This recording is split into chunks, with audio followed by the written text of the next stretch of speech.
Hi everybody, this is Kaiser with a Bionicle mock review. And to start off this mock review series, I thought it'd only make sense to start off with my self mock and the mock that is the mascot of this channel, Kaiser Toe of Fire. Kaiser is a Toe of Fire from an island that has no name. He was experimented on by a Makuta along with 5 other Matoran to become a Toa with a secondary element. Kaiser's in his case being electricity. It's not very strong control, but he can control it nonetheless.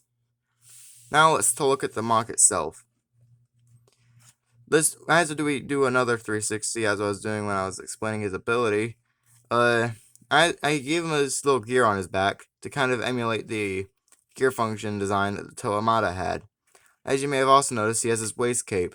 I used one of the wing tattered pieces from the Firstborn Dragon set from Ninjago and cut it up a little bit so it fit around Kaiser's waist a little bit better. I also added a chain to kind of make it look more aesthetically pleasing. At least that's in my case. Kaiser also has slightly spiked shoulders, with the scroll armor giving off a more streamlined effect. At least that's what I think it's called. Kaiser also has blue eyes and a blue heart light.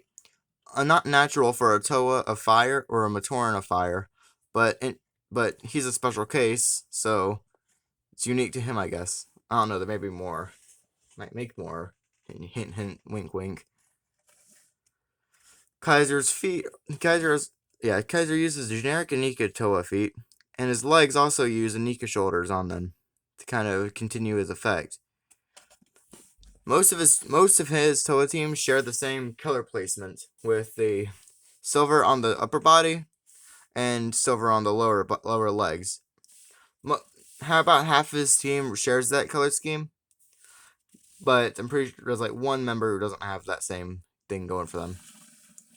Kaiser also wears a Kanohi Huna, Mask of Invisibility, that I decided to make it a little bit more special for Kaiser by coloring the first little rim piece on the outside silver. Thought it looked cool, so that's what I did. And indeed, it does look very cool. Looks like he's wearing a pair of goggles or something. Kaiser wields this giant axe that has a gemstone in the middle. This axe is called the Soul Axe. Specifically, with this gemstone that's in the middle, and the gemstone that's on Kaiser's chest, he canonically can store this thing in his body, and it is linked to his soul. Kind of works like Mjolnir from Marvel, where he can, if it's far away from him, he can call it to come near him. Nobody else, if anyone else tries to pick it up, they can easily hold it, but it won't be as strong as it would be if a being with Kaiser's soul has it. This weapon is very strong when Kaiser's holding it, but if anyone else is holding it, it's not very strong at all. Basically a normal weapon, which is basically it's basically a normal weapon.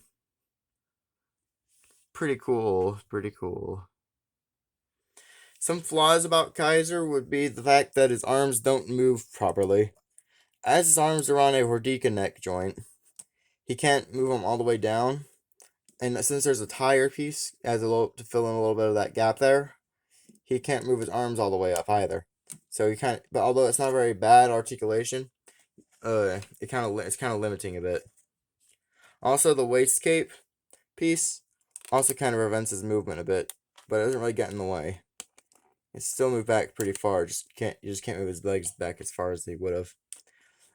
His legs have a full 3 bends in articulation. This leg is the worst example to show that with, because it pops off very easily for some reason.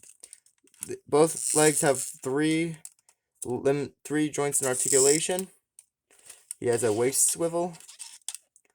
6 joints in his arms. 1 in his upper body. 1 on his shoulder. 1 on his elbow. And 3 on his hand. No, 4 on his hand. And 1 on his head.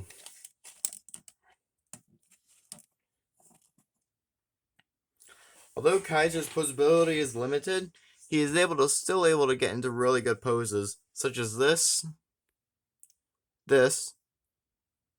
and this. Overall, I think Kaiser's a pretty good mock. If I were to rate it myself, I'd probably give it an 8 out of 10. There's a lot I guess I can improve on this mock, such as the articulation and stuff like that. But at the moment, I'm pretty sure he's obviously my self mock, so he's my favorite mock. And any biases are obviously why you got an 8 out of 5. 8 out of 10. Damn. Misspoke. Anyway, hope you enjoyed this mock review and analysis. I think that's what I'm going to call it. I don't know. But, leave your rating for this mock down below. And I hope you enjoy this one and the next one.